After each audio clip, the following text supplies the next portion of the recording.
Alright guys, I'm Yasmin. I'm Alexandra. I'm Lauren. I'm Amy. We're here to talk about the infamous client. Okay, so I'm going to start by giving you guys a little bit background of how I became the client, about the consultation, miscommunication, and lack of trust. So, the introductory email seemed very positive, excited. They seemed very excited to work with us, expressed interest in social media, and obtaining new clients. Our first consultation was with the senior staff accountant, not the client herself, which we thought was a little interesting, but she'd been through the PRAD program, so we weren't too worried about that. She gave us background of the company, background of herself, and told us that they wanted a social media presence, and they wanted to move up from the dark depths of the second page of a Google search. We were bouncing off a lot of ideas with her, and she seemed very excited. She was, yeah, do that, let's do this. A lot of them were green-lighted in the meeting, and we were pretty excited to move on from there. We thought we had a good proposal. So we even asked her in the meeting, hey, if we create social media accounts for you, will you be able to maintain them? She said, yeah, I can do it. So we emailed them our proposal, and they let us know that they had a deadline to meet, so we wouldn't get our proposal back for a couple weeks. And when we did, we had very mixed feedback. They told us that they did not want to do social media anymore, they were not interested in SEO, and they just seemed very unhappy with the proposal in general. We emailed them back to ask them what we can do differently, and it was just a general lack of communication there. We weren't getting a response from them. We understand that they had deadlines, but so do we. Eventually, we finally hear from the client herself, who had a very frustrated tone to her email, basically repeating everything that the senior staff accountant had said, but a little different tone, sassy, sure. She specifically stated in her email that she is not interested in SEO because as a single woman, she works many late nights alone in her office, and she is not interested in communicating that to the general public. She does not want the world at her doorstep. So, from that point on, we requested a second consultation where our goal was to reestablish the client's wants and needs in order to create a campaign she would be happy with. So, we proposed many new ideas along with trying to convince her about some of our old ideas, and she had reasons why every single one of them would not work. So we suggested an introductory video on her website to make her website more warm and welcoming. She told us that people don't watch videos, they read text. We suggested having a Facebook page. We were told Facebook can be invasive and annoying. We suggested putting the business on Yelp. She told us Yelp is subjective and people can leave her bad reviews even if they do a good job. We suggested updating the pictures on the website because her pictures, They look kind of like mugshots. they look definitely like mugshots. So we suggested having, nicer pictures, more business-like. She said she's not very photogenic. Okay. So recently her company changed names, and we suggested that we consolidate everything online, make sure everything has the new company name, because on our LinkedIn, it's her old email.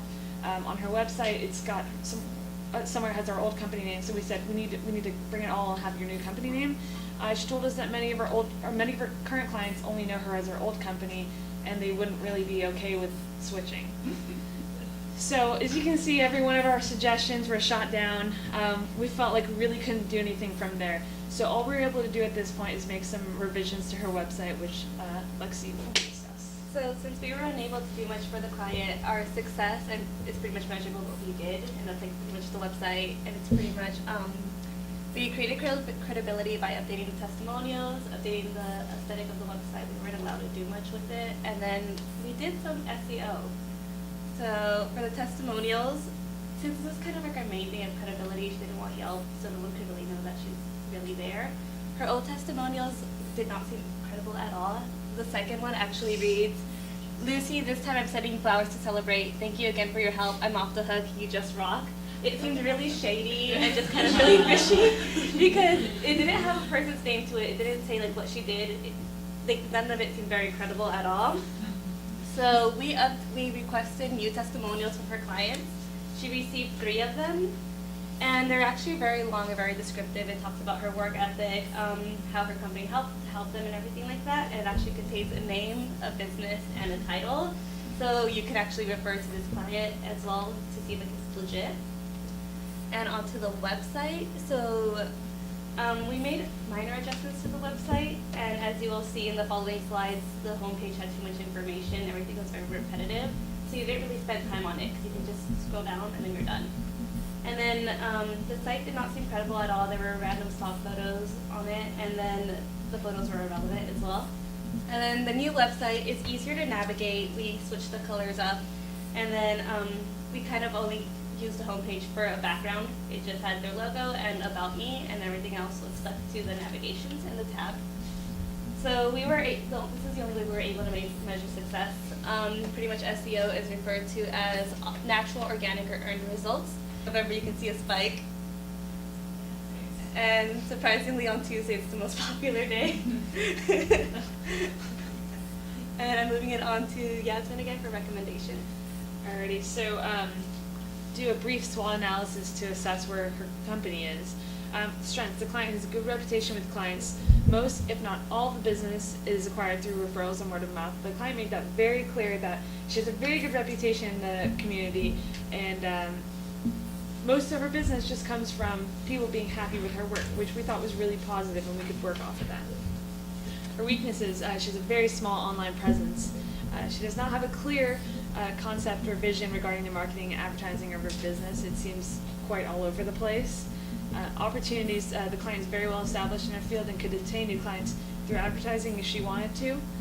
And her threats are many other local CPAs who you can easily find online through many different outlets, those being like LinkedIn, Facebook, Yelp, Twitter, and some of them are even on Instagram.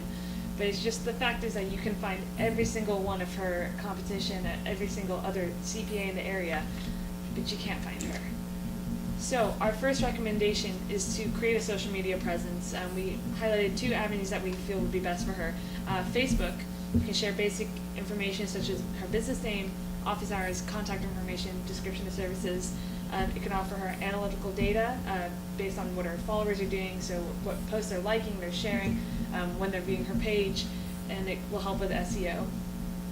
Second, we believe that Yelp would be beneficial to her. Potential clients will look for her on Yelp, and they don't see her on Yelp, they become weary of that. According to a Boston Consulting Group survey, small businesses that joined Yelp saw an increase in revenue, and 90% of Yelp users say that positive reviews influence their buying. So we also recommend an interactive website. It's kind of how we said, it kind of gives a personal touch. And there's actually a competitor CPA who has an introductory website to her homepage, and she just kind of discusses who she is, how long she's been in the business, and like what her business actually does, and it actually made it more personable. And then we also suggest to make any photographs on the website both relevant and welcoming. We recommended doing professional photo shoots as well, so that way you can actually have nicer pictures on the website. And then we recommended a resource page because at times clients do just kind of go to other people for the most basic things. If she had a resource page on the website, they could have easily gone and downloaded a file, filled it out, and then turned it into her instead of wasting all of her time. It would have saved her so much more energy by adding a resource page. And I'm moving it to Amy for the guidebook. So we decided to make a guidebook because after we learned that we couldn't do anything for the client, we changed directions and decided just to create a small business guidebook. So what it is, so the Small Business Promo Guide is a guide on how to successfully promote a small business. We looked into some of the common ways the agency can help promote a small business. So the promo guide is for students. It's to assist students that are helping small businesses or either sole proprietors. We, from personal experience, understand that it's sometimes difficult to try to get a client to put all their trust in students, or just to convince them to change something.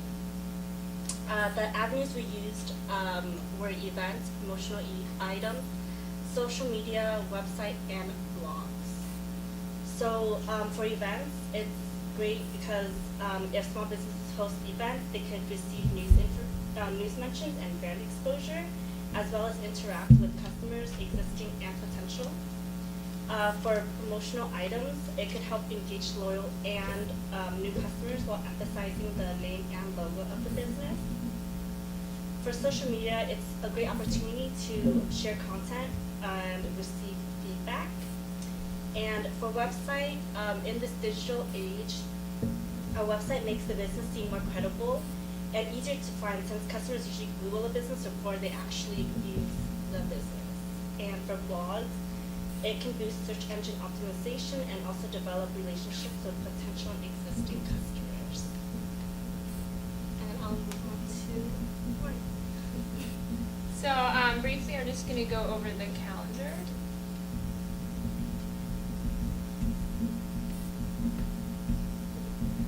So the beginning of the semester, primarily September and October, we focused on social media because that was our main goal, and revising her website. Then by November, we realized we would have to go in a different direction for our campaign, so that's when we decided let's just focus on revising her website, since she was more open to that. And then come towards the end of November, we decided we would do a business guidebook that future PRAD students can use. And then we kind of felt like it brought together all of our ideas that we weren't able to do into a book, so it can become a reference book. And then overall, it was a good learning experience for us. I would say next time we would think about demanding to meet with the client first instead of the assistant. And then we also realized how important it is to communicate well with people, like be open to change and be adaptable if something doesn't work out. And then also taking suggestions from other people, so like when we mentioned it in class, it was really helpful, like the information you guys gave us and like ideas. So that's the main thing we took away from it, I think, and then we were happy at least we were able to make a guidebook and revise the website, so thank you.